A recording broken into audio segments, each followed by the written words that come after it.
Halo Sobat Spoiler, bagaimana kabarnya? Tentunya Millers doakan baik-baik saja. Jumpa lagi di channel Sektor Spoiler. Pada video kali ini, Millers akan bahas kelanjutan cerita dari Donghua series Soul Lane 2 episode 131.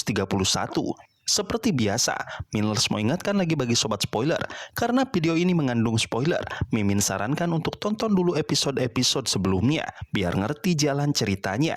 Tapi buat sobat spoiler yang gak sabar dan udah siap dengerin kelanjutan ceritanya, langsung saja kita gas ke ceritanya. Di episode sebelumnya, setelah menjauh dari pangkalan musuh, Yu Hao melepaskan Juzi. Dalam keheningan malam bersalju, Juzi memeluknya dan menumpahkan perasaannya yang lama terpendam. Bahagia karena Yu Hao ternyata masih hidup. Emosi masa lalu bermunculan kembali, dan keduanya menyadari bahwa perasaan mereka tidak pernah benar-benar hilang. Juzi menceritakan perjalanan hidupnya hingga menjadi pemimpin pasukan besar.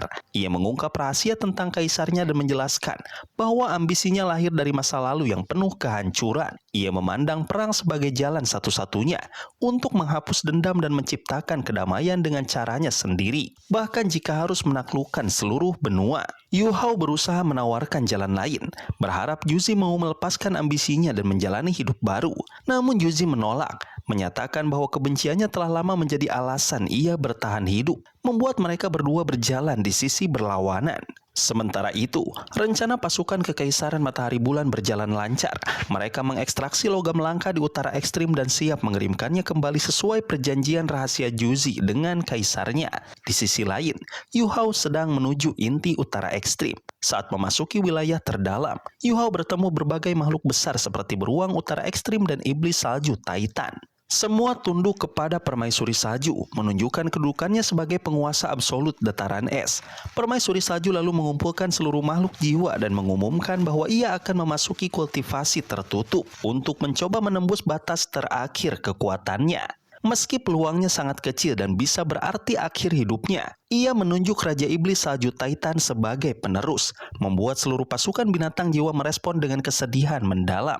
Ketika kerumunan bubar, Permaisuri Salju memanggil Yu Hao dan memperkenalkannya sebagai ayah bayi kecil, beruang tua ratusan ribu tahun yang selama ini ia asuh seperti anak. Hubungan itu terbentuk dari kenangan ketika ia kehilangan ingatan dan selalu dilindungi oleh Yu Hao.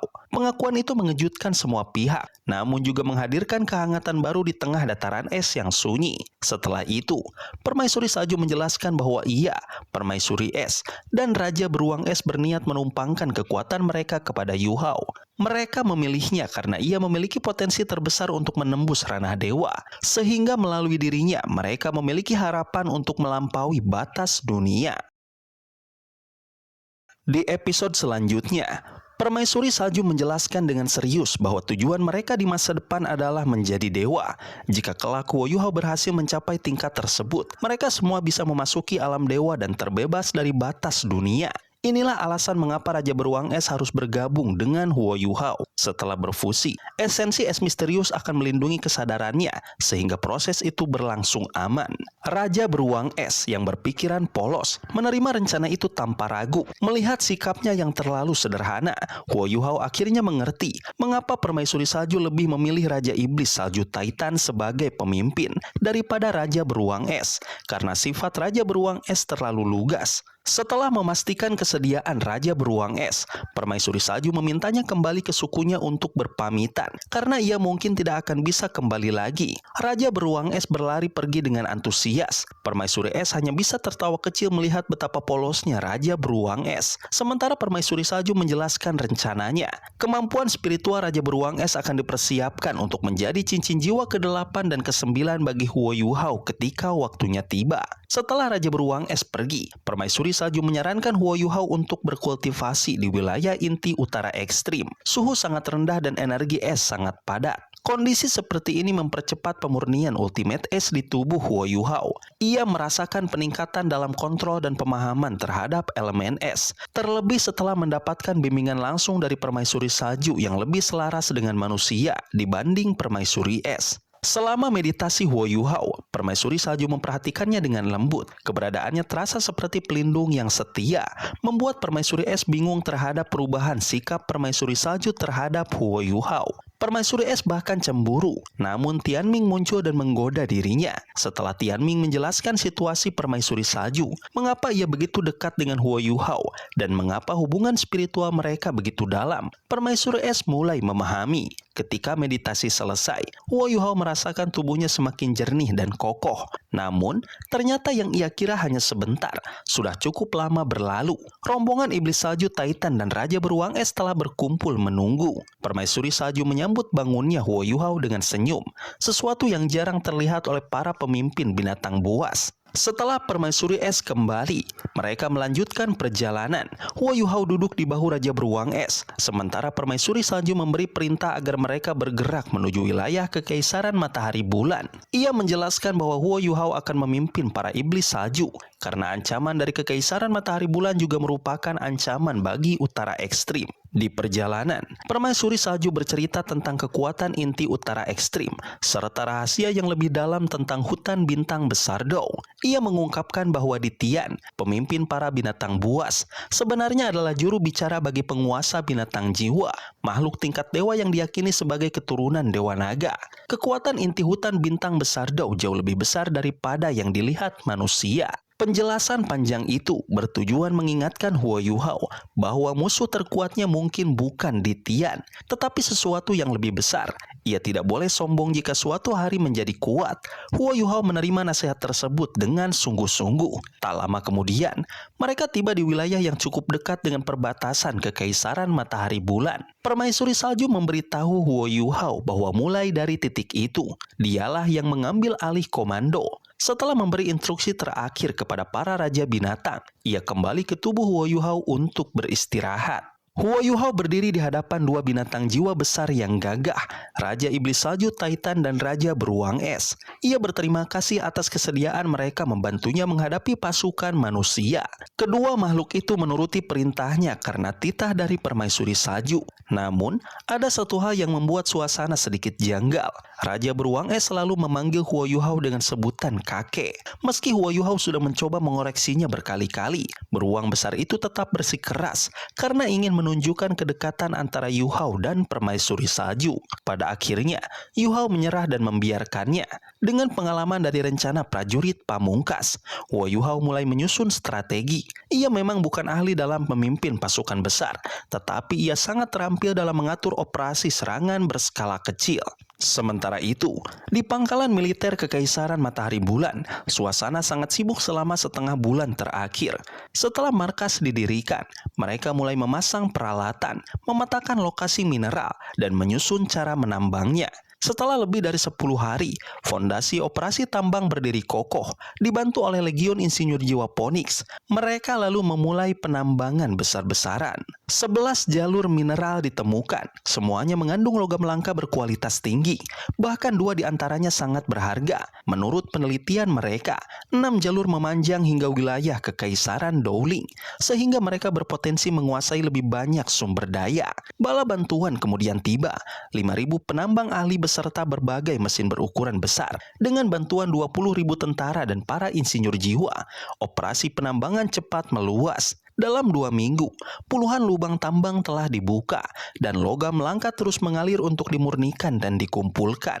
Kekaisaran Matahari Bulan tahu bahwa seluruh benua semakin membutuhkan logam langka, terutama untuk alat jiwa. Mereka sadar bahwa 3 kerajaan lain pasti akan berebut sumber daya ini jika mengetahui keberadaan tambang besar tersebut. Karena itu, Juzi memberikan perintah ketat. Operasi harus dirahasiakan dari Kekaisaran Douling dan penambangan harus dilakukan secepat mungkin. Seluruh wilayah dijaga oleh alat jiwa pengintai udara dan formasi pertahanan besar.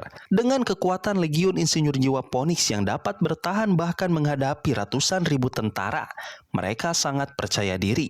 Juzi juga meminta lebih banyak bala bantuan karena ia tahu satu hal, Huo Yuhao pasti akan kembali dan ia tidak boleh meremehkannya. Namun anehnya, Huo Yuhao tidak muncul selama setengah bulan. Akademi Shrek juga tidak menunjukkan pergerakan. Hal ini membuat Juzi gelisah. Ia khawatir bukan karena kekuatan Yuhao, tetapi karena ia takut sesuatu menimpanya. Ia duduk sendiri di tenda komando, memikirkan berbagai kemungkinan sambil memeriksa laporan intelijen. Tanpa disadari, Huo Yuhao sebenarnya berada kurang dari 10 km darinya, bersembunyi di balik awan. Dari langit yang tinggi, ia mengamati pangkalan musuh dengan sangat hati-hati. Awan bergerak cepat, angin kuat, dan jarak pandang luas membuatnya sulit terlihat. Ia mempelajari pola alat jiwa pengintai udara yang kini tersebar lebih banyak dan lebih sensitif setelah serangan-serangan sebelumnya. Dari atas, ia bisa melihat skala tambang yang sangat besar. 20 lebih terowongan mengeluarkan biji langka yang akan diolah menjadi inti senjata. Hal ini membuatnya semakin sadar bahwa ia harus menghentikan mereka sebelum terlambat. Rencananya sederhana, ia akan membutakan sistem pengawasan musuh terlebih dahulu, lalu memimpin pasukan iblis salju Titan untuk menyerang. Raja Iblis Salju awalnya meremehkan jumlah manusia yang ada. Namun Yuhao memperingatkan bahwa alat jiwa manusia dapat sangat mematikan bagi makhluk besar seperti mereka. Demi permaisuri salju, sang raja pun menerima rencana tersebut. Menjelang malam, Huo Yuhao kembali dan memerintahkan para iblis salju untuk beristirahat sebelum operasi dimulai. Malam adalah waktu terbaik untuk bergerak. Ketika langit menggelap, para iblis salju mulai bergerak maju, menyamar dan berjalan perlahan tanpa suara. Raja Iblis Salju Titan yang kini meniru wujud manusia memimpin mereka. Huo Yuhao sendiri terbang di atas langit bersama Raja Beruang Es yang berubah menjadi manusia berbentuk bulat seperti bola besar, lengkap dengan tubuh gemuk yang membuatnya tampak lucu. Ia memilih bentuk itu karena ibunya suka melihatnya begitu. Di bawah perlindungan kemampuan imitasi milik Yuhao dan dukungan teknik deteksi spiritual, mereka menyelinap mendekati pangkalan musuh. Iblis salju lain bersembunyi di balik gunung di luar jangkauan alat pengintai. Sementara itu, Yuhao dan Raja Beruang Es terbang tinggi, menembus batas pengawasan musuh dari arah yang paling aman. Raja Beruang Es terbang sangat cepat. Huo Yuhao duduk stabil di bahunya, memantau seluruh medan dengan kemampuan spiritualnya yang kuat. Dengan koordinasi dari langit dan pasukan besar yang menunggu di bawah, serangan itu bersiap dimulai. Di udara, Xiao Bai mulai melepaskan pembatas pada tubuhnya. Cahaya biru pucat menyelimuti dirinya, dan tubuhnya perlahan membesar hingga kembali ke bentuk aslinya sebagai Raja Beruang Es yang menjulang setinggi hampir 30 meter. Tubuh raksasanya tampak seperti gunung es kecil yang melayang di langit.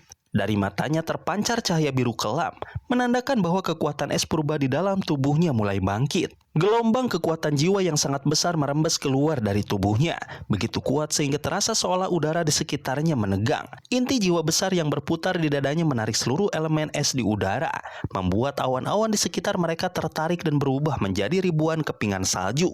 Aroma kekuatan alam menyeruak di udara, dan tidak butuh waktu lama sebelum kekuatan besar itu membentuk pusaran raksasa, sebuah angin puyuh es yang semakin lama semakin meluas. Dalam hitungan detik, pusaran itu telah membesar hingga berdiameter lebih dari 1000 meter, lalu 2000 meter, 3000, hingga akhirnya mencapai 5000 meter.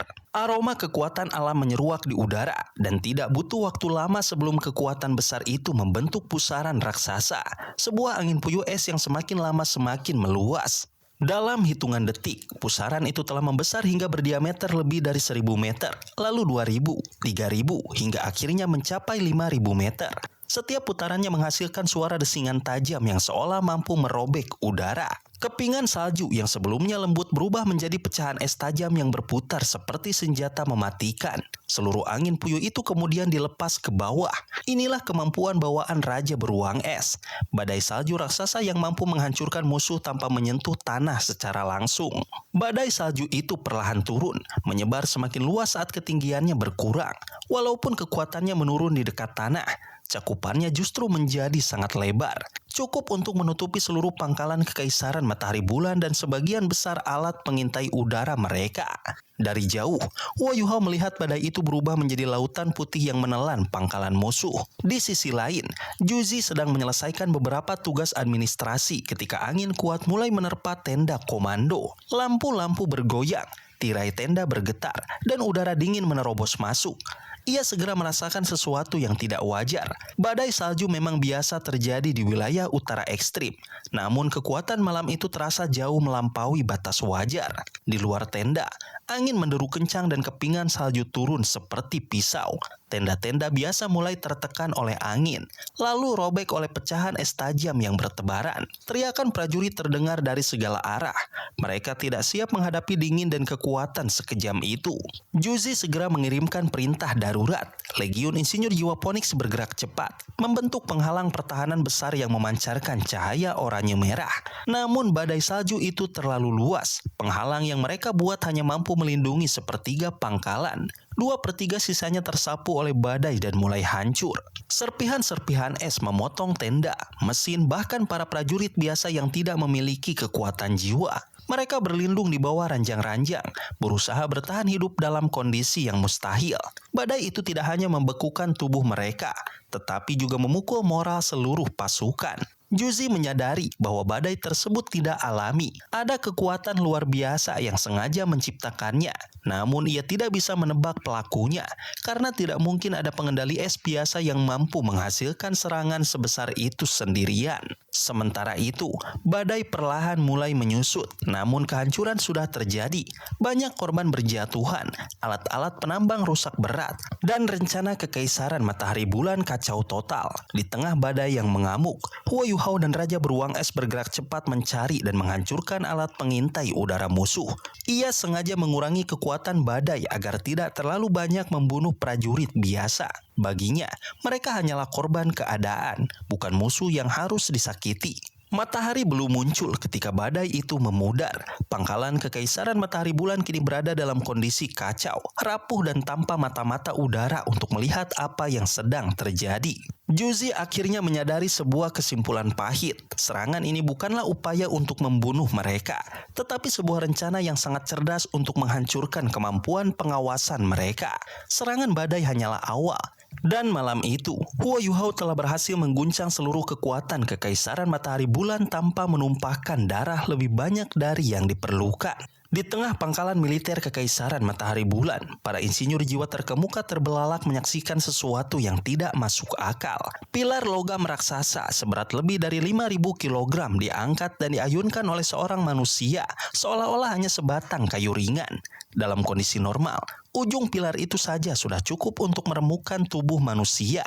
Namun lelaki itu mempermainkannya dengan mudah, memutar dan membantingnya tanpa memedulikan siapapun yang hampir tertabrak. Para insinyur jiwa yang melihat bahaya itu buru-buru berlarian menyelamatkan diri. Pilar logam kemudian menghantam sebuah rak besar penuh peralatan, menyebabkan bor raksasa di atasnya hampir jatuh. Peralatan semahal itu seharusnya tidak rusak, namun kini hancur seperti mainan. Semua yang melihat bertanya-tanya, apakah lelaki itu benar-benar manusia? Setelah merusak sebagian besar alat berat, sosok tersebut menggenggam pilar itu dengan kedua tangan dan mulai berputar. Tubuhnya bergerak cepat seperti gasing raksasa, sementara pilar logam menjadi titik tajam yang menciptakan pusaran angin berbahaya. Badai logam itu menyapu bangunan di sekitarnya, meruntuhkan struktur satu persatu. Di tengah kekacauan ini, seluruh pasukan insinyur jiwa segera bergerak. Formasi besar mereka berada di pusat pangkalan, memuat berbagai alat jiwa tingkat tinggi, bahkan beberapa dari kelas 9. Juzi segera memerintahkan pengaktifan meriam jiwa dan mempersiapkan penghalang pertahanan besar untuk menahan serangan. Namun sebelum serangan balasan sempat terarah, sesuatu di langit menarik perhatian mereka. Sebuah bola cahaya biru raksasa turun perlahan, semakin terang hingga seolah menutupi seluruh langit. Tekanan yang dipancarkannya begitu besar, membuat siapapun yang melihatnya merasakan ketakutan. Tanpa pilihan lain, meriam jiwa diarahkan ke langit untuk mencegat bola cahaya itu. Serangan panas ratusan insinyur jiwa ditembakkan secara bersamaan. Sinar merah berkumpul menjadi satu dan menghantam bola biru itu. Langit berubah menjadi dua warna. Panas dan dingin bertabrakan seperti dua kekuatan alam yang berseteru.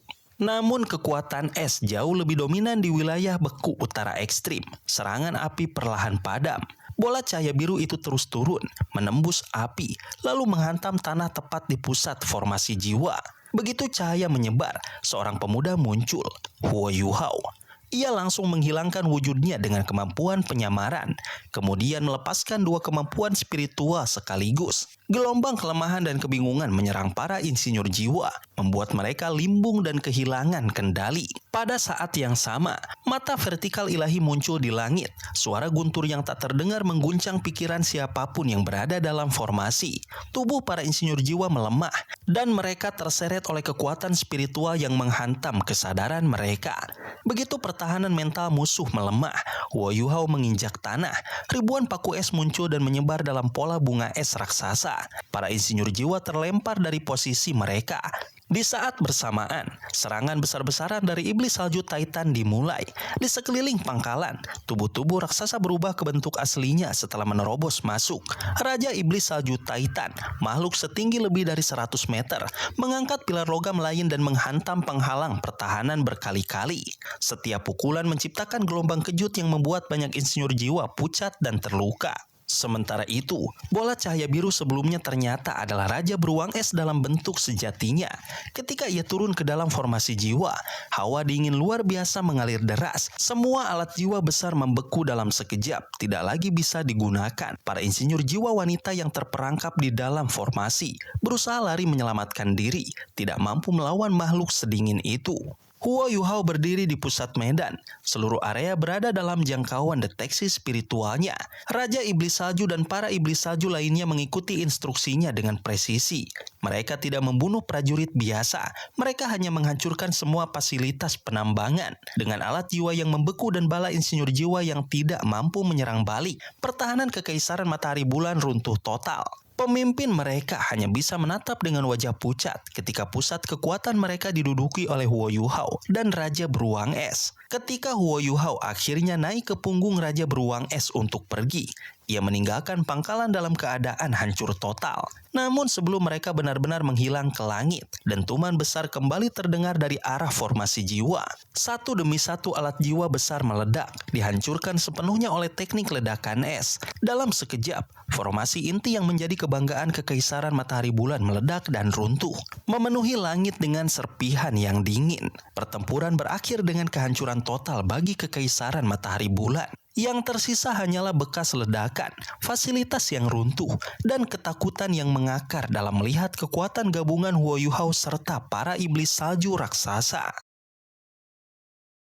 Sobat spoiler, itulah spoiler dari Donghua series Solen 2, episode 131. Tentunya spoiler ini tidak akan sama persis dengan episode sesungguhnya.